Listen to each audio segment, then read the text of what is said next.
Let's talk about some common questions regarding wireless rain clicks. I have a Pro C controller here hanging on the wall with a wireless rain click receiver and the wireless rain click transmitter. The WRC is a two-part receiver transmitter setup.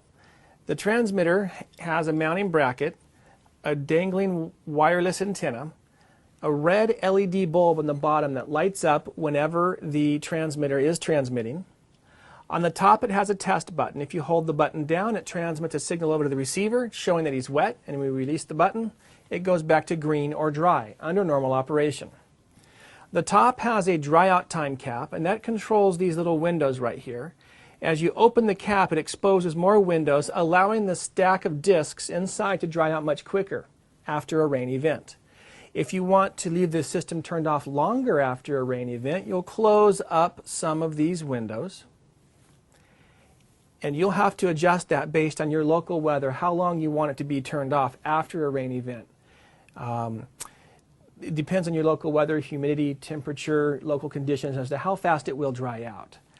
So that's the basics of the transmitter portion. Your receiver may come with a rubber cover, much like this one.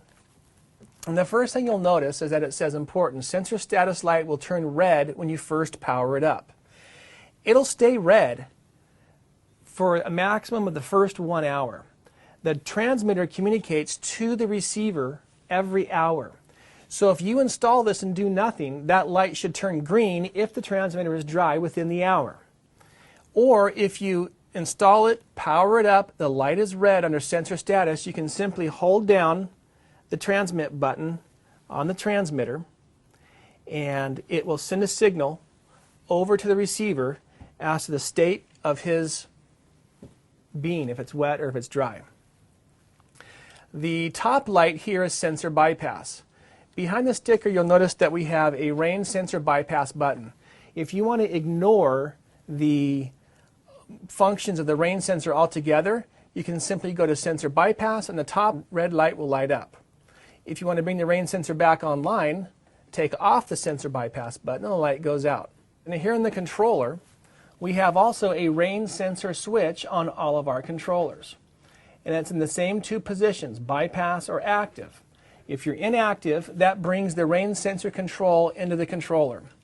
If you put the switch to bypass, it ignores all the input from the rain sensor and it will allow the controller to run at the controller level only. One more quick note. If your sensor is turning red when it rains and green when it dries out, but it keeps on watering, you want to make sure that you've removed the chrome jumper tab. And this little chrome jumper tab, what its job is to connect the two sensor terminals in lieu of a rain sensor.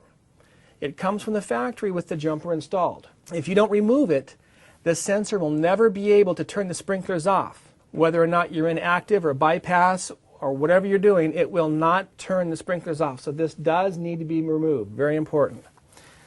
Once you know that you've got the sensor removed and everything's all hooked up correctly, a couple of things might occur down the road.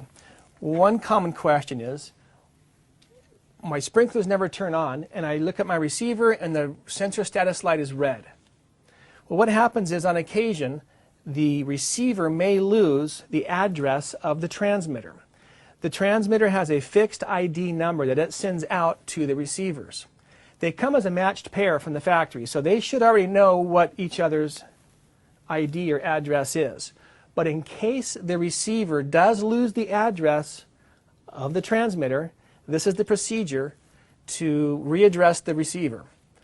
What you'll do first is verify that when you hold down the test button, the little red light does come on. And if it does, you know that your transmitter is sending out a signal.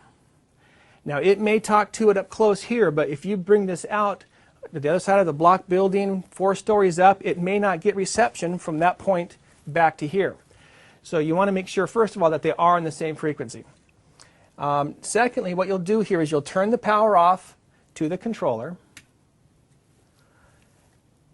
And when the power is off, the controller and the receiver will go blank. Next, what you'll do is hold down the rain sensor bypass button as you power back up the controller. The light will turn an obvious orange color and you'll hold down the black button to transmit over to the receiver, and the light will turn green. That tells us now that your receiver is listening to this transmitter.